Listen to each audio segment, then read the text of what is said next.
everybody, welcome back to another video with Lim Reviews. Now in today's video, we're going to be talking about the newly launched Poco M4 Pro 5G that I have been using for almost 2 weeks now.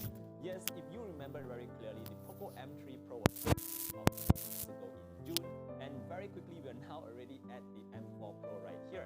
So honestly speaking, I think it's a pretty fun times to be living in right now, where we're seeing new iterations being released just across about half a year later. So we always have the newest and latest tech to play with. Now what's so cool about the Poco M4 Pro? What is new about it? And what is actually the experience that I am actually getting from this device right here? Well, let's find out in today's video. Now before I begin, of course, if you could just drop a like, sub to the channel, that would be very much appreciated. Alright, let's start off very quickly with the pricing. Now obviously, since I'm having this device here before the actual launch, I do not know the pricing yet, but I'm expecting it to be very close to the Poco M3 Pro, where it retailed for approximately between 700 ringgit to 900 ringgit. Now for all of you guys in other parts of the world, that means it will be under 200 US dollars. It's going to be in the budget range of smartphones. Alright, so now that we've got the pricing out of the way, let's talk very importantly here about the design of this guy right here. Now you may notice that it looks very similar to the Redmi 11, and yes, it is basically a carbon copy of that device, but Poco put in their own touch of design elements here, as you can see from that huge black portion on the top part of the back panel. Now this is actually quite cool looking. I do like the design of this Poco M4 Pro right here, and it looks very much nicer than the Redmi 11 if you ask me. Now one thing I do need to highlight here is that the back panel here is completely made of matte materials, and it is very nice to touch. It is very smooth, and it doesn't capture that much fingerprint. So that's definitely a good thing there. Now one question I had in mind was, is the quality control of this device actually going slightly down? Because I noticed that whenever I glide my fingers on the back panel here, it does creak a little bit, guys. What? So let me just put this device very close to my mic here and just glide my finger across, and you should be able to hear the sound of those creaks. Yeah?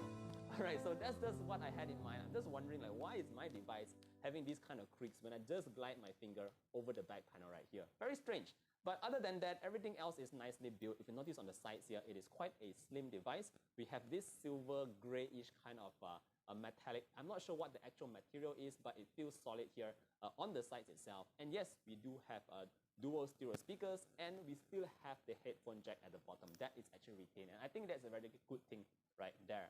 Alright, so that's just in terms of the design, very simple and good design here. But I also have to highlight one thing, and that is the camera design on the top left panel. Now, if you just look very closely at this design here, from afar, you might think that it came with a quad camera setup because of that many circles that you see on the back. But actually, in actual fact, you only do have 2 sensors here.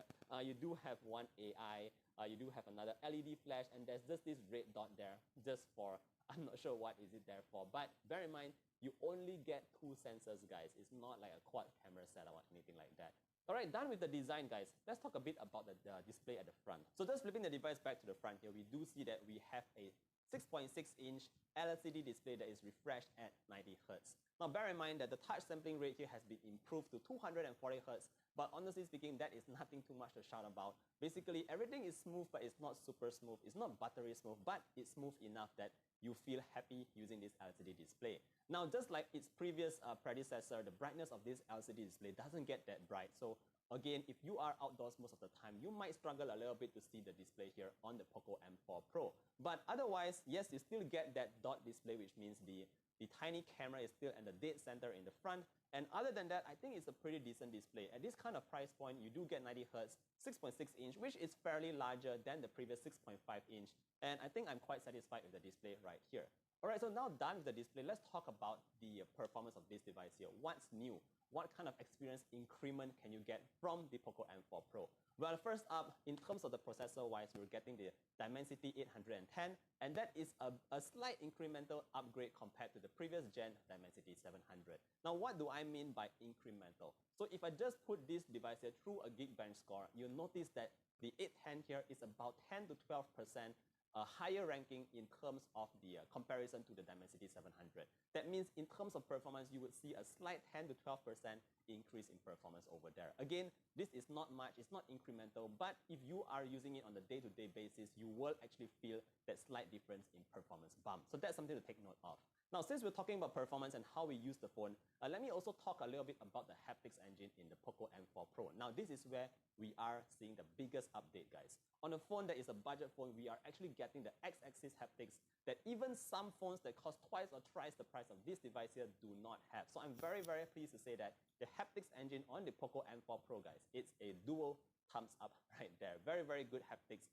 And you can feel it throughout the entire user interface. It's just very nice. All right, so let's talk a little bit about gaming. Obviously, you might want to play a little bit of games. Yes, I did try Mobile Legends. It can't go all the way to ultra graphic settings, but I could still play on high graphic settings decently on the Poco M4 Pro.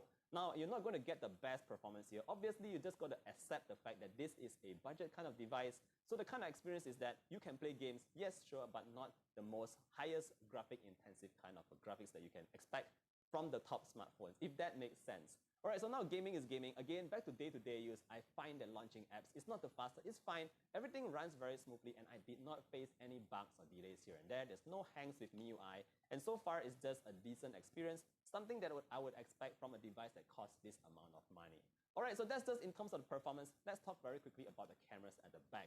Now, this is actually quite an improvement compared to the Poco M3 Pro. Back then, we had a 48 megapixel main sensor, and we had two useless depth and macro lens, which honestly speaking, no one really uses. But now, we do get a 50 megapixel main sensor and a very useful 8 megapixel ultra-wide sensor. I say useful because this is something that you might actually want to use when you're taking photos in a very narrow space. All right, so again, I don't want to mislead you by telling you that this 50 megapixel sensor is a great sensor. Yes, we do have many 50 megapixel sensors in the market that are awesome, especially the IMX766, but those are only on the flagships. On this Poco M4 Pro right here, the photos taken using this sensor right here looks pretty decent. It looks quite average at best. I won't say that it is a very, very good looking kind of picture. Of course, if you have bright daylight, a lot of sunlight around you, you will get photos that looks a little bit better.